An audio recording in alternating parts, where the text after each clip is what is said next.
Jesse. I listen to your show every day. I hope that you say you're always reading your emails. I hope that's true. My name is Gina, and I'm seriously a nobody. However, the incident today made me sick as it did many other people. I think it's time, not physically to be, so on. So anyway, I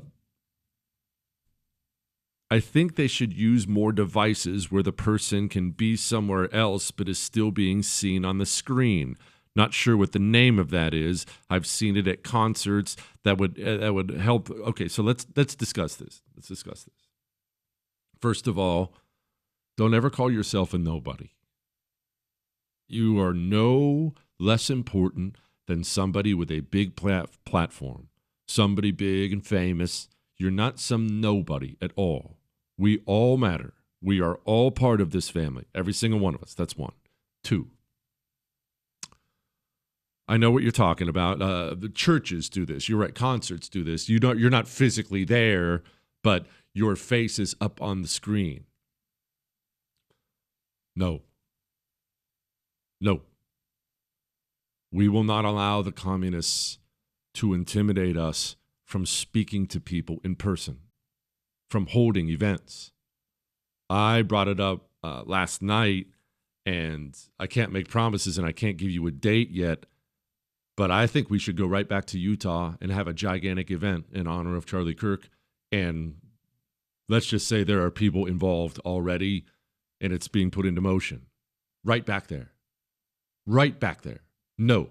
I know you were afraid. I know you are.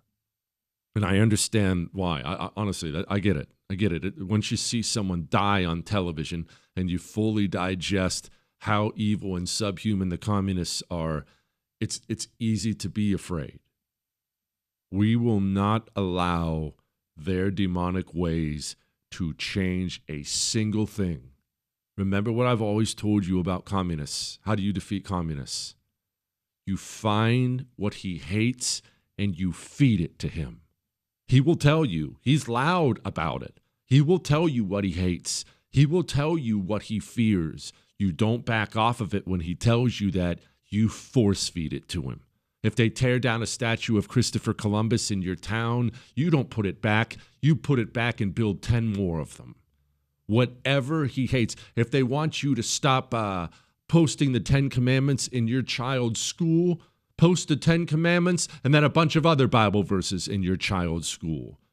And if he wants you to stop touring college campuses or doing outdoor events so you stop spreading the message of freedom, you do more of them, not fewer of them.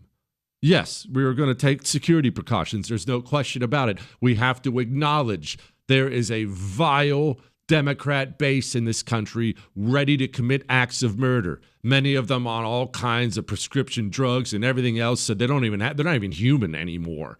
Yes, we have to take precautions. We don't back away. We don't be intimidated. No, absolutely not. No. They don't want us speaking outside? Go speak outside. They don't want you on college campus? Go on college campus. But what if something happens? It's not what if. Something's going to happen again. Something will happen. If we give up and give in to fear, that's the only way we lose. That's the only way we lose. They're not going to back off the rhetoric. And I promised I'd play it. I'll play it now. Trump's speaking about that. For years, those on the radical left have compared wonderful Americans like Charlie to Nazis and the world's worst mass murderers and criminals.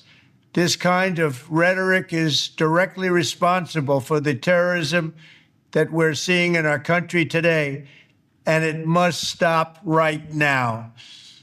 My administration will find each and every one of those who contributed to this atrocity and to other political violence, including the organizations that fund it and support it, as well as those who go after our judges, law enforcement officials, and everyone else who brings order to our country.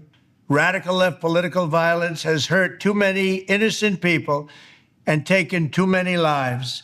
Tonight, I ask all Americans to commit themselves to the American values for which Charlie Kirk lived and died, the values of free speech, citizenship, the rule of law, and the patriotic devotion and love of God.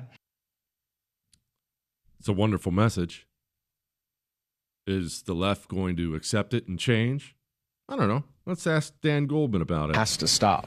That's certainly not the message we're hearing from some in the sort of far right, podcasting sphere who make money off this, but off this kind of rhetoric. They're talking about war. That there's a war targeting conservatives. Yeah. Look, it's that is incredibly dangerous. I am really, really disappointed. And what I would urge, I would really urge the President of the United States to speak out against that. And I hope these far-right podcasters come to their senses and recognize that this is not war. We are Americans at bottom. And we may be Republicans, we may be Democrats, but we do not divide this entire country based on political ideology. They're not sorry. They're blaming you. The Democrat president of the United States of America, do I need to remind you, gave a speech flanked by 2 Marines talking about how you are a threat to the very foundations of democracy. They are not going to back off and back away. This is not going to stop. But we will not be afraid. They don't want us speaking. We speak louder. Find what the communist hates and feed it to him over and over and over again. That's how you defeat communism. All right?